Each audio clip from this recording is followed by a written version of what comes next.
শুভেচ্ছা সবাইকে। প্রিয় দর্শক, সম্প্রতি বেগম খালেদা জিয়ার মুমূর্ষু অবস্থা এবং তারেক রহমানের দেশে ফিরতে না পারার হতাশাজনক বার্তা বিএনপিকে যেমন ভাবমূর্তি সংকটে ফেলবে, তেমনি ভাবমূর্তি সংকটে ফেলে দিয়েছে অন্তর্বর্তী সরকারকে। আমরা জানি যে বেগম জিয়ার শারীরিক অবস্থার যখন অবনতি হচ্ছিল ধীরে ধীরে, তখন দেশবাসী চেয়েছিল তারেক রহমানের পতপানি। দেশবাসী ভেবেছিল যে মায়ের এই সংকটজনক অবস্থায়, এই সংকটাপন্ন অবস্থায় তার সন্তান পাশে এসে দাঁড়ায়। কিন্তু তারেক রহমানের কাছ থেকে যখন দেশে ফিরতে না পারার হতাশাজনক বার্তা পেল দেশবাসী, যখন তার অসহায়ত্ব প্রকাশ হয়ে পড়ল দেশের মানুষের কাছে, তখন অন্তর্বর্তী সরকারের ভাবমূর্তি পড়ে গেল বিরাট এক সংকটে। পাশাপাশি বিএনপির ভাবমূর্তি তো সংকটে পড়ছে।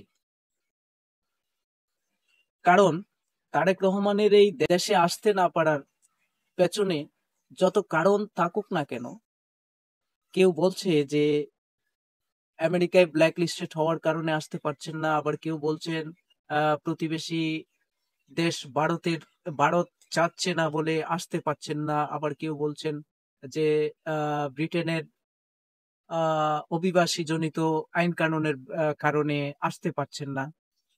যত কথাই হোক না কেন, কিন্তু বারবার জনগণের সন্দেহের তীর এ বিষয়ে যাচ্ছে অন্তর্বর্তী সরকারের দিকেই।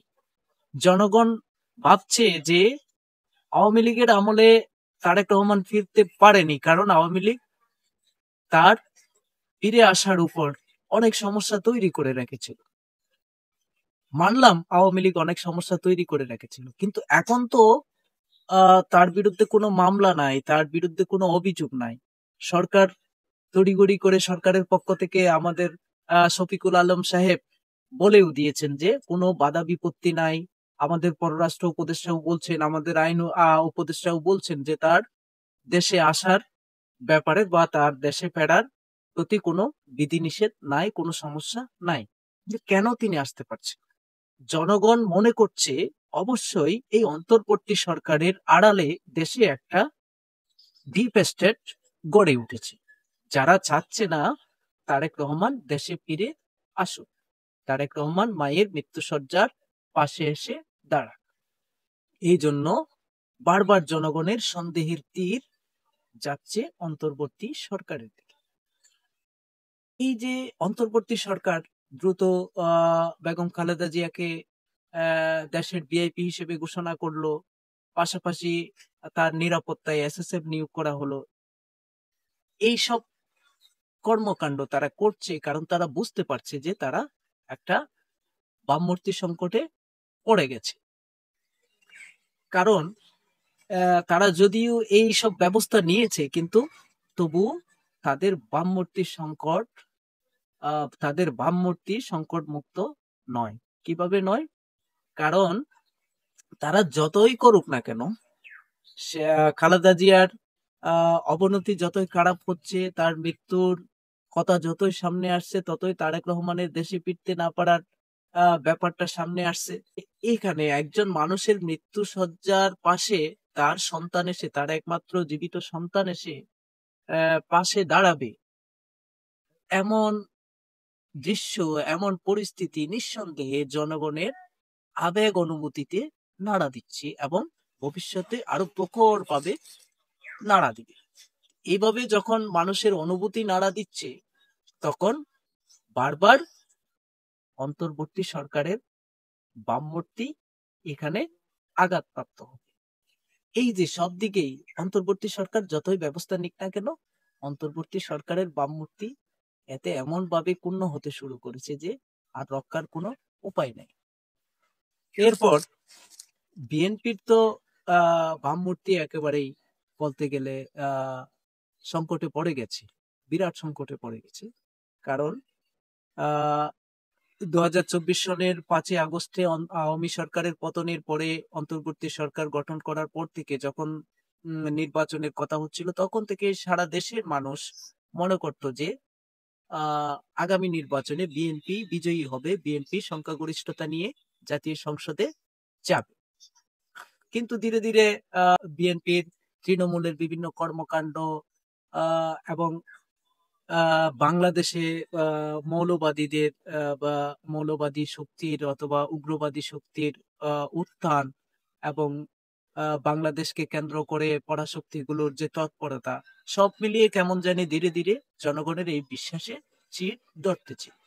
কিন্তু চূড়ান্তভাবে জনগণের এই বিশ্বাস একেবারে ভেঙে চুরমার হয়ে গেল যখন মায়ের অসুস্থতার বিষয়ে কথা বলতে গিয়ে যখন তারেক রহমান দেশে ফিরতে না পারার একেবারে হতাশাজনক এবং অসহায় বার্তাটি দিলেন।